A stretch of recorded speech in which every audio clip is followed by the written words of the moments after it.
Okay, we're here with Lara Tiro from Rebel CPG. Lara, first question I have for you. How did your passion for food science and product development evolve? Well, first of all, thank you for having me, Bonnie. I'm so happy to be here and answer your very first question. How did I get into food science? I've always loved food production, manufacturing when I was very young. I used to watch the Food Network show, and there was this really great How It's Made show. I really loved it and enjoyed it. And then I went to UBC. I got a scholarship there, but I had gone in as a biology major, and I really didn't know what I wanted to do. And my roommate at the time was in agricultural sciences, so she suggested the food science program. So I got into food science early on, I guess, from university. From there on, I did QA and quality assurance jobs in the local BC food industry.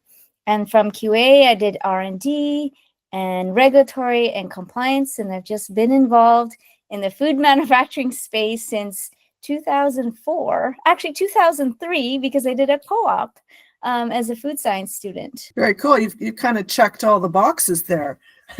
So, yeah, good for you. Okay, next, what are you currently most passionate about in the food industry? Oh, what I'm most passionate about? I love helping a lot of small to medium-sized food entrepreneurs realize their food dreams. So they have this beautiful idea or food concept in mind, and they don't know where to start. So companies like Farm Food and Drink put out workshops, and I've been so super passionate and super grateful for giving the opportunity to teach just the foundations of product development, packaging, labeling, food safety. And so I'm really passionate about teaching. I didn't think that I would be a teacher, but I really love sharing my knowledge and empowering a lot of these food brands to be able to scale efficiently and profitably. As a food scientist and a consultant with your own company, what is the number one piece of advice you've found yourself giving to your clients more and more over your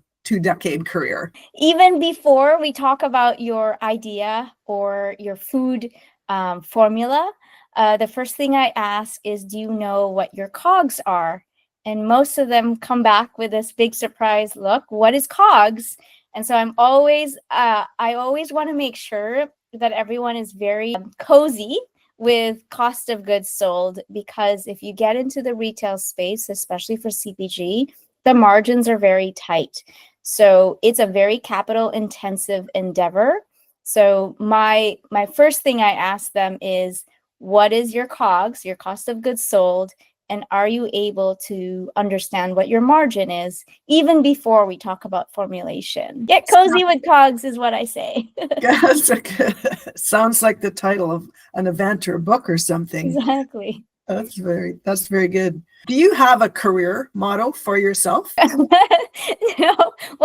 comes my way, I say yes. I guess if you look back at my career, super grateful that I was able to start off in food safety and quality, because if you are starting a food business, food safety is the most important thing, especially if you are selling to vulnerable population or you're even selling at retail. It's the first thing they ask is to make sure you have a food safety program. So my career, I thought that I would love quality and food safety, but I really love the creativity when it comes to product development. So I would love to keep going on with product development and, of course, teaching and just empowering a lot of entrepreneurs to feel comfortable in the CPG food space, especially, moving from farmers markets into selling to a retailer, what that would look like. So I'm hoping to be teaching and continuing that in the next few years as part of my career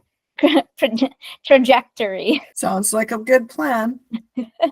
Yep. So, okay, last question. When you were completing your education at the University of British Columbia, Did you ever imagine the direction your career would take, where you are today? No, not at all. I honestly thought I would love quality assurance because when I first started, the nickname that they gave me was Bulldog because I was very adamant about making sure those checklists and those forms or SOPs are filled up right.